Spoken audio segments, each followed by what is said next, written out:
तो चलिए आज बात करते हैं 2006 के वन अधिकार अधिनियम की, यानी फॉरेस्ट राइट्स एक्ट की। ये एक ऐसा कानून था जिसे एक बहुत बड़ी सदियों पुरानी गलती को सुधारने के लिए लाया गया था। जरा इस नंबर पर गौर कीजिए, 1,80,000।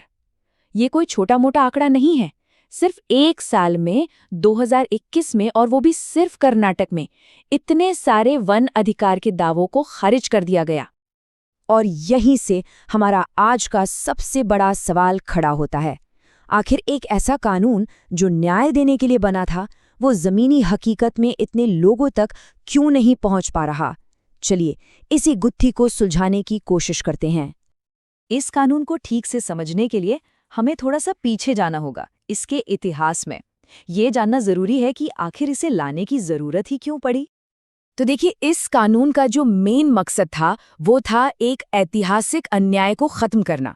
ये अन्याय शुरू हुआ था अंग्रेजों के जमाने के कानूनों से, जैसे 1927 का इंडियन फॉरेस्ट एक्ट। सोचिए, इन पुराने कानूनों ने उन लोगों को ही अपने घरों में, अपनी जंगलों में घुसपैठिया बना दिया था जो पीढ़ियों से वहीं रहते आए थे। अच्छा, तो ये कानून ना दो तरह के अधिकार देता है।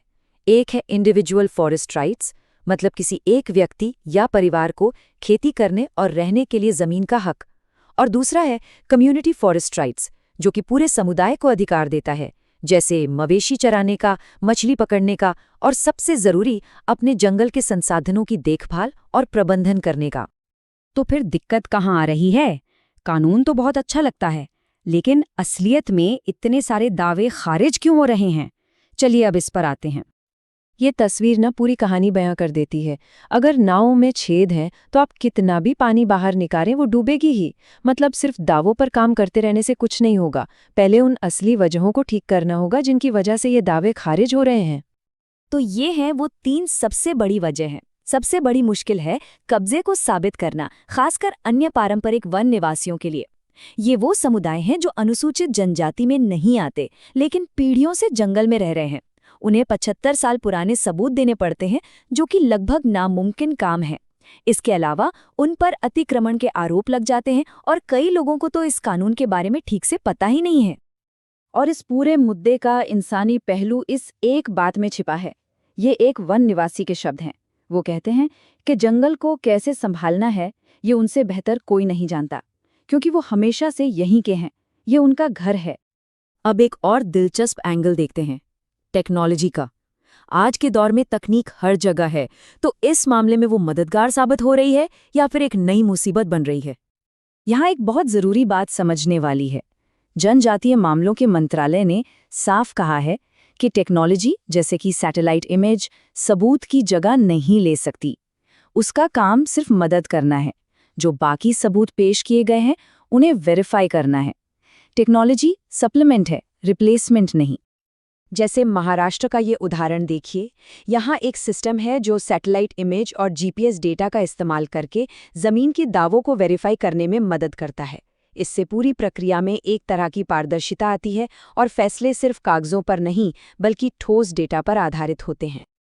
तो ये काम कैसे करता है? चलिए स्टेप बाय स्टेप समझते हैं। सबसे पहले जिस जमीन पर दावा किया गया है उसका जीपीएस डेटा लिया जाता है। फिर चेक किया जाता है कि उसमें कोई गलती तो नहीं। इसके बाद उस जीपीएस मैप को करीब 2005 की सैटेलाइट तस्वीरों के ऊपर रखा जाता है, और आखिर में अधिकारी विश्लेषण करते हैं कि क्या दावा सही है, क्या वहां पहले से बसावट के निशान हैं। तो क्या कोई उम्मीद की किरण है? बिल्कुल है। अब हम समस्याओं से आगे बढ़कर समाधानों की बात करते हैं। कुछ राज्यों ने बहुत अच्छा काम किया है, जो दिखाता है कि अगर सही नियत हो तो ये कानून सच में काम कर सकता है। इसका हल असल में 3 चीजों पर टिका है। पहला, समुदायों से खुलकर बात करना। दूसरा, टेक्नोलॉजी का समझदारी से इस्तेमाल करना। और तीसरा, इस काम में लगे सभी लोगों, चाहे वो सरकारी अधिकारी हों या समुदाय के लोग, उनकी क्षमता को बढ़ाना। अब ये स्लाइड देखिए, ये बहुत कुछ कहती है। एक तरफ है पुराना तरीका, जिसमें ज्यादातर दावे खारिज होते हैं और पारदर्शिता की कमी है, और दूसरी तरफ है ओडिशा का मॉडल। उन्होंने प्रोएक्टिवली काम किया, एक पूरा एटलस बनाया, आदिवासी इलाकों में फॉरेस्ट राइट्स सेल्स बनाए, और नतीजा 4.5 लाख से ज्यादा दावों को मंजूरी मिली। ये दिखाता है कि सही सरकारी एक्शन से कितना फर्क पड़ सकता है। महाराष्ट्र ने भी एक बहुत ही समझदारी भरा कदम उठाया। उन्होंने कानून में एक छोटा सा बदलाव किया, जिससे वन निवासियों को विस्थापन से बचाने के लिए पास के जंगलों में घर बनाने की इजाजत मिली।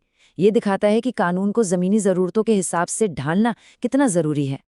तो कुल मिलाकर संदेश साफ है। अगर हमें वन अधिकार अधिनियम के वादे को पूरा करना है, तो हमें अपनी पिछली गलतियों से सीखना होगा और सही दिशा में ठोस कदम उठाने होंगे। और आखिर में हम आपको इसी एक बड़े सवाल के साथ छोड़े जाते हैं कि कैसे हम पीढ़ियों से चले आ रहे अधिकारों और आज के पर्यावरण संरक्षण की ज़रूरतों के बीच एक सही संतुलन बना सकते हैं। ये एक ऐसा सवाल है जिस पर हम सबको सोचने की ज़रूरत है। अगर आपको ये वीडियो यूज़फुल लगी हो तो target with Amit YouTube channel को सब्सक्राइब ज़रूर करें। ऐसी ही ईजी और डिटेल्ड वीडियोज़ के लिए बेल आइकॉन दबाना ना भूलें।